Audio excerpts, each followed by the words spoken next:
If you are looking for something to bite into without having to count your calories, this recipe is just the ticket.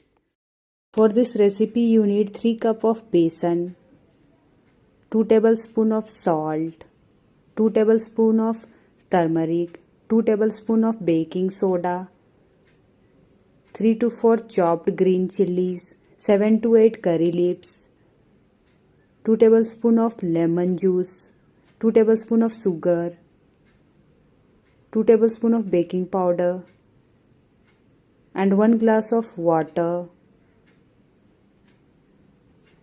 Take a glass bowl and add besan.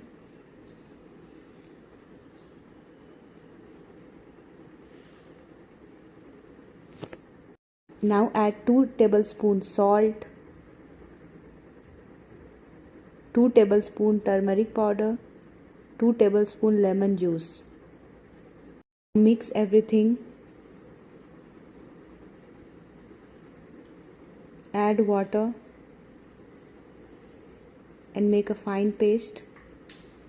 Keep mixing it. Remember one thing, we have to mix the batter in one direction. We have to make it a fine batter, not so thin, not so thick.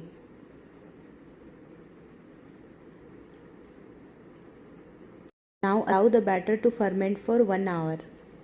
1 hour later, mix the batter well.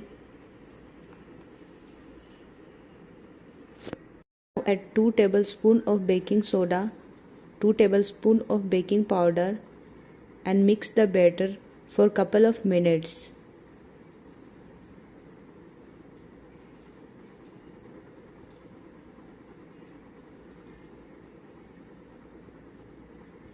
Now grease the utensil with oil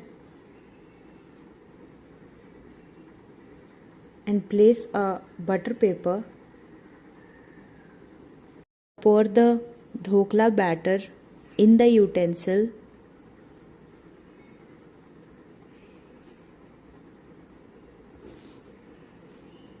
Tap it for 2 to 3 times.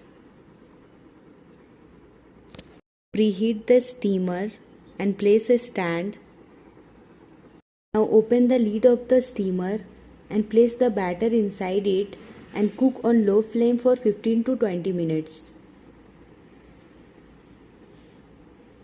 20 minutes later, open the lid of the steamer.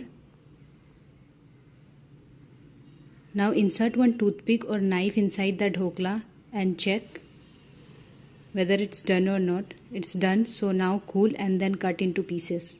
For the tempering, heat another pan with oil in it over moderate flame. Once the oil is sufficiently hot, add mustard seeds.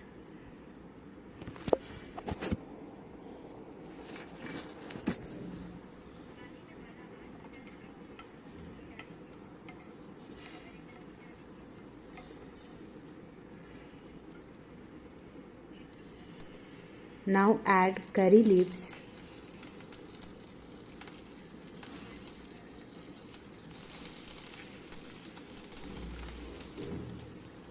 And mix it all together.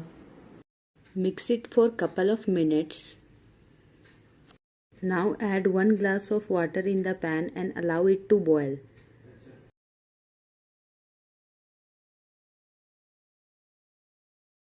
On 2 to 3 boils, add sugar, add green chilies, and add lemon juice. Mix them all together.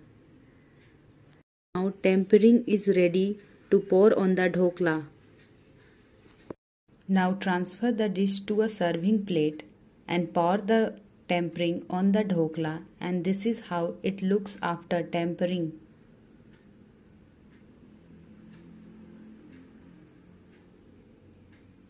You can see it came out very soft and spongy. If you really like this dhokla recipe, do like, share and subscribe to my channel.